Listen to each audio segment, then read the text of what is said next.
An absolutely excellent night for Donald Trump, certainly confounding all the skeptics. I can tell you he's had an absolutely excellent night in terms of winning the battleground, those swing states that were absolutely crucial for the very narrow path that he had to winning the presidency at the beginning of this night. That narrow path is now expanded.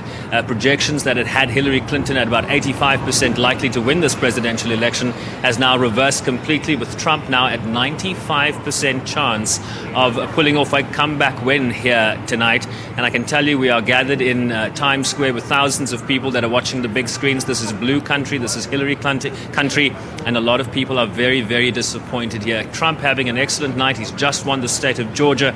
There are about 9 states outstanding. Clinton has to do very, very well in those 9 states. Some of the Midwestern states of Michigan, Wisconsin, Minnesota. She needs to have a very, very good night from here on in if she is to stand a chance of making history here in the United States. And so when I see now that Trump has actually just won Georgia as well, but can Clinton still make it? They both have a path to the presidency, so there is certainly a chance for her. But as I've mentioned, she needs to have a very, very good night from here on in. I mean, some of the outstanding states of Pennsylvania, that's a big state. It has a number of electoral college votes, and you know, this is an election not about the popular vote in this country, but about the electoral college. The magic number is 270. You need to piece together a number of states with different tallies of electoral college votes that get assigned if you win the state. You have to piece together enough states to get through past 270. And right now, Trump is at 244. He's much closer than Clinton is. So from here on in, she needs to start winning and he needs to start losing, essentially, if she wants to win the presidency. All right, Sherwin, a lot of people are actually surprised with what they're seeing right now in terms of the results. But talk to us about what might be making Trump so popular. I mean, if we were to take a look back at the television debates they had, the polls thereafter were totally a different picture from what we're seeing here this morning. Well, historically, if a party serves 2 successive terms in the White House, generally there is a mood and a wave in the country that likes to see the opposition come into power. The last time that we had a single party serve 3 successive terms in the White House was when George H.W. Bush replaced Ronald Reagan in the White House in 1998. And in the last 60 years, that was the only time that has happened. Generally, this country likes to switch after 2 terms of one party to another.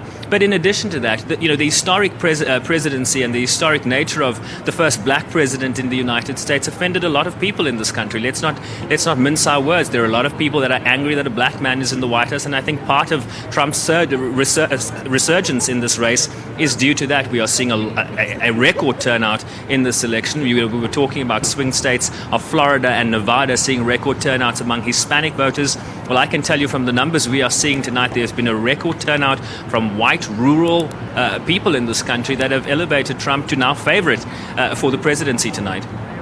But if you were to talk to us about Trump's policies, Sherwin, how can you just elaborate further on them? I mean, I'm looking at the markets now. Things are not looking good for the markets now. Well, the markets certainly were expecting a Clinton win. All the projections before we started, before polls closed tonight, all the projections had Clinton winning 85%, 95%, whether it was the New York Times or Reuters model, they all had Clinton winning very, very easily. Trump has confounded those numbers, those models. Clearly, they've made some mistakes somewhere, or they certainly didn't count certain people. And you talk about the policies of this candidate. You know, this has been an election not framed around the policies of the candidate or any of the candidates. This has been an election framed around the personalities of this candidate. And I tell you, the effects are quite severe, or certainly quite serious. I mean, what you have essentially is if Trump comes in, if he wins the White House, it looks likely that Republicans will hold on to the Senate.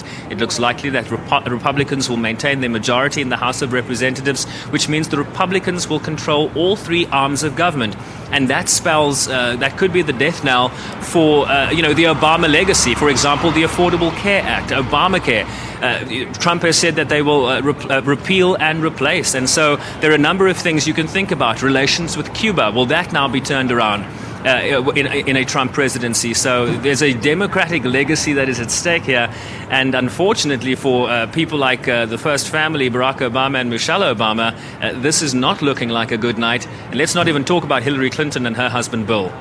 No, we can imagine. But if things were to remain this way, Sherwin, can we perhaps see a request for a recount or maybe protest, especially from the supporters of Hillary Clinton and the Democrats?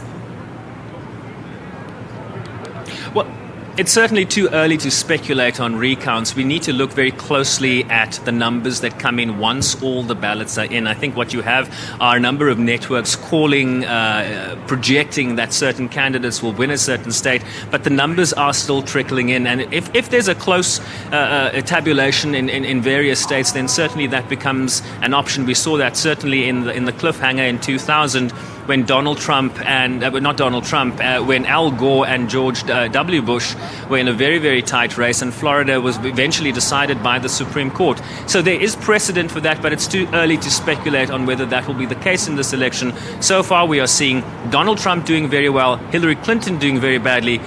Legal matters are something to be left for a later stage. Yeah, I do believe it's still very early to speculate now, Sherwin, because there are about 9 more states still to be counted.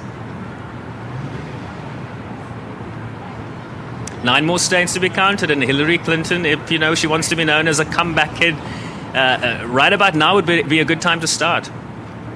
Yeah, all right, that's our reporter there live from the U.S. at the Times Square. Sherwin Bryce-Pease talking to us about the latest. And according to the latest figures, Trump is sitting at 244 and Hillary Clinton at 209. Each candidate will have to have 270 so that they can be able to occupy the White House. But